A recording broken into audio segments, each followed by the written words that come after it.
subject. It is indeed. It- Meeting is now being live streamed. So welcome everyone to the Vortex Healing Center's, the Vortex Energy. This is Blonde here, and I've got someone you may not recognize apart from thinking he's Santa Claus, but his is Bob Guglielmino. Did I say that right, Bob? It has been butchered by everybody, so it's okay. Why don't you say it, because I'm going to try to really get this down. Okay, it's pronounced Bob Guglielmino, but I have been called everything in the book. You can call me Bob G or Santa, as you indicated. Yeah, Bob G sounds good. Yeah, Bob G is a little easier. Thank you. And we're here today to talk about men's health, men's groups, and what's going on with the men in our lives, because May is honor the men's. What is it officially called? Honor the Men in Your Life month. What's the official title, Bob? It's a good one. All the men in your life. That could be a book, too. And, Yeah. it could be a movie, like Yeah. that young girl who wrote all the boys in my life. She did a film. But yes, all the men in my life. So Yeah, Bob has been a social worker, a family therapist, and founder of Fathers in Families, and has been traveling around the world for the last, is it decade, 2 decades, working with different groups all across the planet, and is an active member of multiple men's groups. And here at the Vortex, so welcome, Bob. thank you very much, Barbara. It's great to be here. It's great to talk about this subject, and I hope that this discussion magnifies and illuminates more and more discussions with fathers and sons, and mothers and sons, aunts and uncles, grandparents, employers. So happy to be here. Happy to be here. And what specifically I want to dive deep into is a bit of your history and why you originally founded a group called Families. What was that all about? Well, I found in the 90s that in the kind of post-era of feminism in the US, that men, and certainly fathers, were really losing in every venue, whether it's legally in the courts or in custody, or that not only the system was set up against them, but there was a kind of downward spiral as to their significance. You know, the marriage rate was over 55%. Between 2/3 and 3/4 of all marriages or dissolutions were filed by women. So women were leaving the marriages and taking the kids, and it left this hole for men. Yeah. And that's why I started it, actually, as a kind of support system, and just bring attention to what was happening, because we were becoming fatherless America. And now the research is out. We know globally the effects of absent fathers, and it's tremendous. It's tremendous. So Yeah. there's also, 30 years later, there's a very significant fathers movement globally to re-energize, reinstate, and form some true equality with fathers and mothers and grandparents, siblings. That's the condensed version, because that was 30 years ago, and I'm old and I can't remember most of the time. So I'm not sure if I shared with you that I actually have 6 brothers, so I'm quite aware of a lot of the things going on with, how we grew up, how there really are very real differences in how men approach what their needs are, and I think most of the guys I meet are just head down, move forward, do their job, do their thing, and don't always have a place to talk about what's going on in their lives or what they're struggling with. Would you agree with that or disagree? Well, in some ways, let me answer this in 2 ways. If we use the old argument of nature versus nurture, in men, there is a genetic mechanism coding of being warriors since day one. It's in us. Yeah. And that is something that men have to rectify, have to come to terms with. They have to make it fit modern day life. Now, the nurture side of it is we are what we are conditioned in many ways, and men in many ways are conditioned to not feel and to put your head down, as you would say, to work hard and to provide and to protect. And that's a kind of equation for men and fathers, and not so much exploring outside the box, you know. But I will say this as a parallel, we are taking some really good lessons learned from the women's movement that really went through its struggles, but also changed the landscape of America in great ways. Yeah. In great ways. And in many ways. Yeah, it was time for that movement. And I think what I see directly here at the Vortex is we mostly have women who come to visit, and we get a lot of guys come through, but the people who show up on a regular basis are, 90% women. And we're like, and when we come across a great guy, and there are so many of them around there who are interested in spiritual things and meditation, it's saying, we ask them all the time, like, we've been looking to say, should we do a men's group up at the Vortex? With the numbers that we've talked to, like, well, there's this or there's that, or there's men's sheds, or there's here in Australia, or there's, I don't like men's sheds, or, it's men just talking and whinging about things versus men doing things and being the strong male figure that they would like to still be able to express and not feel that they have to be emasculated and be like a woman, because they could still want to be a man, still want to be a guy. How does that resonate with you when I say that? Well, the first response is thank goodness for the Vortex Center that is welcoming and inclusive. And, men in many ways, I'm going to go back to the feminist movement for a moment, where most social movements are born out of struggle and pain and injustice. And in a sense, the men's movement is there too. They have felt the injustice. The difference here between the men's movement and the women's movement is that the women joined each other. They went out, they protested, they wrote about it. Everything from Title IX to running for Congress to so many things. The men went inward, and trying to find their strength again, their power. Thus the mythopoetic movement in the United States that began about 50 years ago. And so today, how do I say this? There are entry points into the men's movement that has to fit the culture in which it lives. What I mean by that, here in Australia, the men's shed is an entry point, to bring men into new conversations, to look at their conditioning, to look at how they parent, to how they are as partners, how they are as employers or employees. The men's movement here in Australia is very wide open, actually. As an example, 2 years ago, there was 1,500 men on the Facebook men's page. Today, there's over 9,000 of all ages. So, as you said, and you said it well, it was the time for the women's movement. It is the time for the men's movement. We've had our growing pains, so and we continue to grow.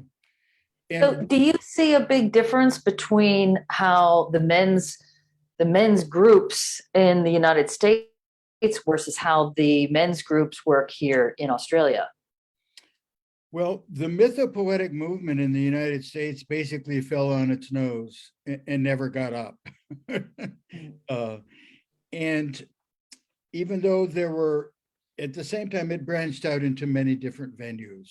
The religious community, there was government funding for fathering, there was going into prisons, they were addressing men in relation to social issues. unemployment, veterans, these kinds of things. So it shifted from the internal mythopoetic movement to an kind of action-based support base, or a kind of a, for lack of a better word, I'll call it an AA model, where the groups are, there's a word, help me out with this word, where it's,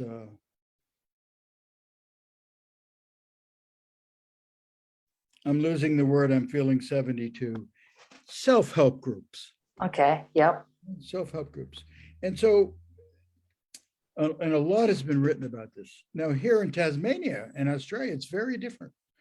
They began in the mythopoetic movement by many writers in the US. But here it's very Aussie style. And here they are their brother's keepers. You know, they're, whether they're addressing a farmer, a worker, a fisherman, a men's shed guy, a senior employee, or asking the parliament guy, weigh in on this one. We want some legislation. It's also, what, 35 million people here, so it's more doable. I've actually been, Yeah, it's actually closer to 25 million people here, but specifically, do you see, like the men's sheds? I think it's a great way of getting guys who can talk to guys, because the men's shed, it's literally usually actual shed that's been put up, and they put some woodworking tools in, and guys go and they may or may not do some woodworking, but it's for them to feel comfortable talking to other guys about whatever it is that they want to talk about. well, men have always had social organizations, the Elks, the Moose, the Rotary, Yeah, or their religious churches, and have always acted on which that which is very deep and almost embedded in us, which is that we love not just being part of a community, but building the community, shepherding the community, and keeping the sergeant of arms. We kind of make sure the safety of the community. And so there's a long history of shall we say, influencing, but shall we say, well, let me digress. If we look at the men's shed, okay, here in Australia, that is a viable entity. There's over 2,000 men's shed here. And in many ways, and this is just my point of view, and take it for what it's worth, building a chair or a bench for a community school is important. It's also important to take a look inside at one's own violence or how they are as a father. I mean, there's many issues that we need to address, especially today, more acutely. so do you think, again, in Australia, because the Aboriginals, the Indigenous here, have always had men's business and there's women's business, and the twain shall never meet, shall not meet. So do you think it more endemic to the population here for men to actually still be able to come together and to be able to share their thoughts and to share their experiences as part of that culture? Do you think it's more ingrained here because of that? Well, that's a whole discussion of the patriarchy and the separation of men and women, whether it's the Middle East or Aboriginal or Western men. And that's what we're trying to overcome in many ways. Part of men's work is finding how to be equal parents. How do we support our wives? How do we raise our sons to be better shall we say, people? It's not a foreign subject for us. And in the men's movement here in Australia, there's no subject that's taboo. It's really quite impressive. They really unearth, whether it's the dreadful treatment of the Aboriginal community or islanders, or their inability to access their feelings and communicate them. So, let me say this for just a point of discussion.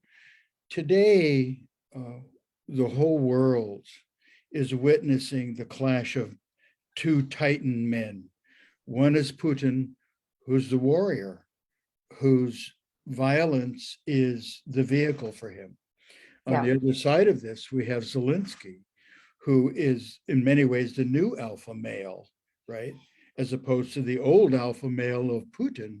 And who is winning in this battle is Zelensky, because there is a moral center and a humanity that the whole world needs to value and support. And they are. There's tremendous support for the Ukraine. That's why, in many ways, Russia will lose, actually. It's going to be painful, but they will lose. So it's interesting that you bring that up, because you specifically have worked with men's groups before this invasion of Ukraine. Is that right? Yeah, I actually worked with Ukrainian soldiers actually for about the last 8 years in the hospitals and support groups. And I go back with Veterans for Peace because I'm a Vietnam veteran.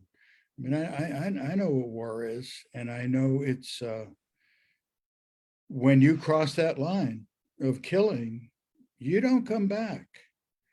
You don't come back. And in many ways, these young kids growing up with these video games and some of them are like $3 billion war games where you play war across continents, but the violence continues. It's the removal of that violence that is very important to us. And question, can I interrupt you just 1 second? There's please. Someone named Jane Zimmerman who'd like to come in. Do you know Jane Zimmerman? Very well. Okay. Would you like to have her join us here? Absolutely. Absolutely. She's fantastic. All right, we're gonna bring her on. She's a dear friend and extraordinary family therapist. Fantastic. Yeah, I'd love to hear female side of it. And I wish we had another guy who was going to jump on, then we'd have an equal balance of thoughts coming through. Let's see. Well, I can certainly ask Jay Rothman from Real Men, Real Talk. That is, well, I don't know if he knows that he might go live on a video. Let's see what's happening with Jane here. She may have just wanted to join in. Maybe not. Jane, let's see. I don't know if you want to join in the talk or you just want to listen in. Just have you listen in today. Jane, you are live on a podcast, but we are seeing your finger. I'm just going to turn her video off and let me know if you'd like to participate in the call or you would just like to listen in, Jane.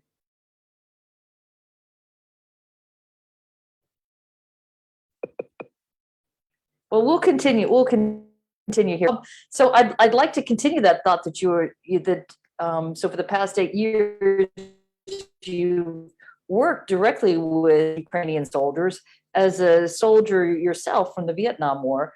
What was your experience with that, and how did you see that evolving before this conflict actually broke out even more directly? Well, after Maidan in the Ukraine, where Russia invaded the eastern region, Donbass region and Donetsk, the young men raced to the east to protect our country. And they didn't even have any weapons. I mean, it was this fervor to protect their country. And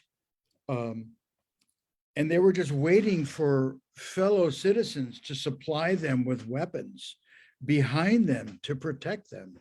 And so that's the outer the outer dimension of that, but the inner dimension there was they were going to fight, they were going to protect the realm, even if it cost them their life.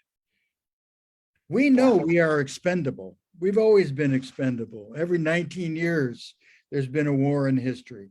We know we're expendable and we accept that, I mean, in many ways proud to take a bullet for our families or for our children, for our country. It's ingrained. It's ingrained, regardless of how foolish that is. So are you still able to continue your work with Ukraine? I know you've been doing other work with fundraising and things like that. How is that? How has your work changed since that? Are you still able to connect with them and meet with some of the hospitals? On a daily basis. The military this is a funny podcast, but I'll just say this: the military hospital in Kiev needs a lot of help, whether it's orthopedics or it's medicines or visiting doctors or nurses, because the injuries are huge, And so we raise a lot of money all the time. We send it directly there, PayPal and that thing. Many units are going in, but all the airports have been bombed. You can't get in with airplanes. And so in the trains in from Poland are, and certainly the roads, people are getting killed on the roads. So it's very unstable, very unsafe. Yeah, but how is their mental state? Are you still working with them as a group to learn how to process this grief and this challenge and these huge emotions that would be coming through when you're at war? It's too early for that, you know. I mean, it's like some of my young friends there. I mean, they were lawyers, they were bankers, they were accountants. They were about as suited for war as you and I. But the calling was so great that they just volunteered immediately, even having no skills. And everybody is participating. I mean, in the metro stations, the women are protect. Oh. Jeff Fasano from Real Men would like to join us. Fantastic. So does he have the link? I don't have his email. If you want to send him on, I'd love to have him connect in. He just needs to send the link. I'll admit him into the podcast.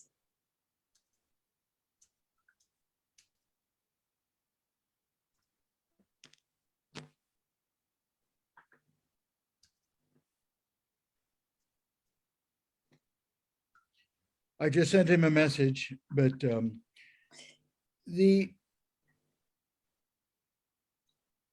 soldiers, like in the US, we have a lot of veterans groups there that really have been an evolution away from, World War II vets and that great pride and all that kind of stuff, to young veterans today looking at the cost to them personally and really examining what was Iraq, what was I doing in Afghanistan, because we know from the Vietnam War, we actually lost more men after the war from suicide and death than we did in the war. That's a really shocking number. Yeah. And I think in general, I mean, the men are so much more efficient at committing suicide. And I think that concept of men's is a very real issue throughout the entire world. What are some of the fallacies that you see regarding men's mental health? What are some of the biggest misconceptions about this? Did you say misconceptions? Yeah. What are we getting wrong about this? Because clearly we're getting something wrong in how we relate to men or how we help men to deal with what they're dealing with. That's a very big question. I'll try and do it a little, address it in a developmental way. Yeah. I think it is how we raise our children. I think it's how we raise our boys to think, to feel, to act, to have a moral center, to have a progression into society, not just being used by society. But when you ask what's being wrong, men feel like second-class citizens today. They feel diminished, whether it's through the media or through film or through what uh, they're kind of like silent bleeders, Barbara, in a word. And it's not that I'm trying to address this in a better way for you, because it's like the women's movement in a sense, and I always use them as a reference point. Women went to women, and that's where the conversations began, and that's where their strength began, and their activism. And in Yeah. the same way, that's why there's a men's movement. Men speaking to men where they are, whether it's a men's shed or a workplace or an AA meeting or a church, that's the starting point, those conversations, and taking a look at the inequities of their life or the cost of their life. We have a high suicide rate here in Australia. We have these isolated young men, out on farms, and they don't have the skills or the resources to not commit the act. Thus, what is needed? A mentoring program. What is needed is a community support system that is easy to access. And what would that look like to you? What would be the ultimate community resource that you think would help men today? Well, we have one that's pretty active here in Australia, and it's called Men's Television. And it's all about services for men. And it's very inclusive of women and what they're doing, and it's collaborative.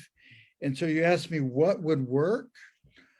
I think there has to be, you got to remove the barriers to seeking help. You got to have safe places for men to go. You got to have men to fill those roles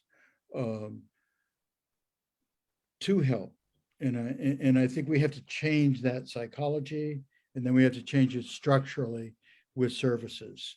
And that actually happens a lot here in Australia for its size. There's a lot of, what do we call them? Rites of passage groups for young boys and their fathers. Yeah. We have a lot of new training programs or mentor programs. And it's very Aussie-like. They have men's barbecues, Yeah. Yeah, That sounds like a way to get guys out, bring out some food and a barbecue. Yeah. Sports night, and they, you're not going to ask a guy who's had 3 beers, let's talk about the soul. Let's talk. It's just not going to work. Yeah. So I don't know if I answered your questions, but the conversations are important, and men to men, and using the existing structures. And what do you think are some of the great attributes men's groups that you're familiar with in the States? What makes those work? Well, the spiritual community, the religious communities have really stepped up in the US to address these issues with a lot of faith-based programs for young boys and men, and that's nationally. You also have a big mentor program as part of schools, which is great to help children of divorce and things like that. You have a kind of shift in the legal mechanisms in terms of our social problems in America, whether it's divorce and joint legal custody and shared parenting and new models. It's like the days of losing your house, your wife, your kids are over, and is being replaced by what we call collaborative divorce, where you take a family in crisis and you take them all the way through to healing. The lawyer is there for legal advice. The accountant is there for financial advice. The social worker is there to help the family. And the process is not concluded until the family is healed and transitioned. There's a woman here, Jane Zimmerman. I don't know if Janie's live, but she's a master at this and has been doing it for 30 years. You know, so we've had a lot of allies in the men's movement by women, lots of allies, and we thank them gratefully. They have helped us go forward.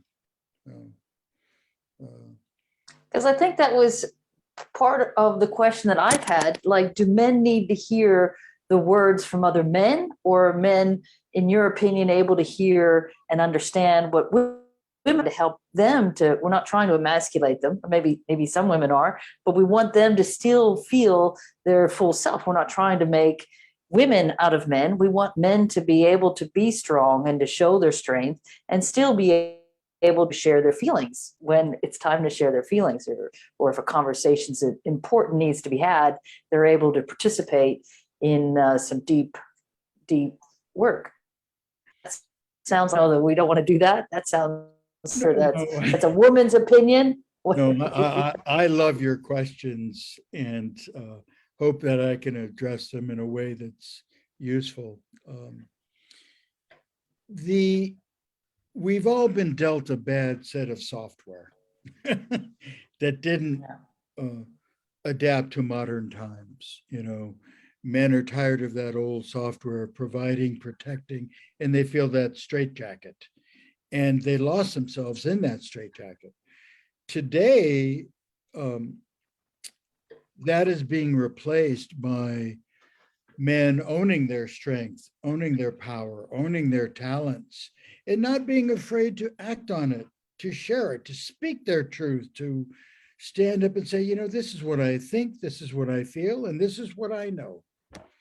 But it's taking a while to get there, although it is generational. My generation had a big difficulty with that. The millennials, not so much. You know. So how do you see the millennials now reacting to this, their own definition of what does it mean to be a male in today's society? What does it mean to be a man? Well, complex question, because the millennials are a huge group. I think for the sake of getting in trouble, but what the hell, get in trouble here. Many of the millennial boys were raised by women, actually. And so in a sense, they have a heightened sense of emotional learning. So they are more in touch. They are more communicative because that's how their mothers raised them. At the same time, the millennials who didn't have a father, they're kind of lost because they don't know how to enter or cross that bridge into adulthood. Okay. At the same time, they live in a world where they're free. They believe in their freedoms, and they don't have a lot of the baggage that we had, Barbara. I always say that, you know, they don't have any isms in them. You know, the classism, racism, sexism, ageism. They just don't want to be bothered by it. It doesn't exist in them. Yeah. And I say a big hallelujah for that. Yeah. You know, that's a step forward. So I actually have a lot of faith in the millennials. I do. A lot of faith. I'm just I think that would be a great place to be, to eliminate all notions of anyone has to be a certain way at all. You have to be your most authentic self, and you're true to you, whether about it, being able to power in your own strength, you know. Yeah, and we have, you know, people who told us about this a long time ago. I mean, Pablo Picasso, when he was asked, what's the meaning of life? He said, well, the meaning of life is to find your gifts. And then the purpose is to then give them away. Now, that's a novel approach to being in the world. You find out who you are, what you're good at, and then you find a way to participate and give that to the world. It's a wonderful new paradigm. That's a phenomenal I like that. I like that quote a lot. That's great. Yeah, and in my small world, my eldest daughter's a teacher, my young daughter's a doctor, and they're about helping the world. Yeah. You know, so, and as you know, we need a lot of help. Well, listen, Bob, I really appreciate you coming on today, and thank you, Jane, for joining in. And I'd love to connect with your other buddy who was going to come on, and maybe we can do a separate at a future date. Certainly, this fellow Jeff Fasano runs a thing called Real Men, Real Talk in the USA. It's a live podcast every week, and it's all about diving very deeply into the masculine. Yeah, that's awesome. Yeah. And is there anything that you would like to share that we didn't get to cover? Do you want to leave us with some parting words, Bob? Do you have 14 hours for me to say this? I'll just say something. Brief words. Let me just put it this way. Any brief words you'd like to leave us with? Yeah. A very short, and I spent a bunch of time in Cuba when Barack Obama opened the doors. And the Cubans taught me something. And they have an expression. They always say, always step with your right foot. And what they mean by that is step with your strength, your courage, your moral center. Always give your best. And that's what I would say, give your best. It's not hard. It's not hard. Well, I really loved having this chat today. We had many other great conversations, and I look forward to continuing that. And I really congratulate you for all the amazing work you've done over the years and are still doing, working with different men's groups and different men all across the planet. Them express their true self. Thank you, Barbara. Thank you. Thank you for having me and having this conversation. Yeah. Namaste. Thanks, Bob. Ciao, honey.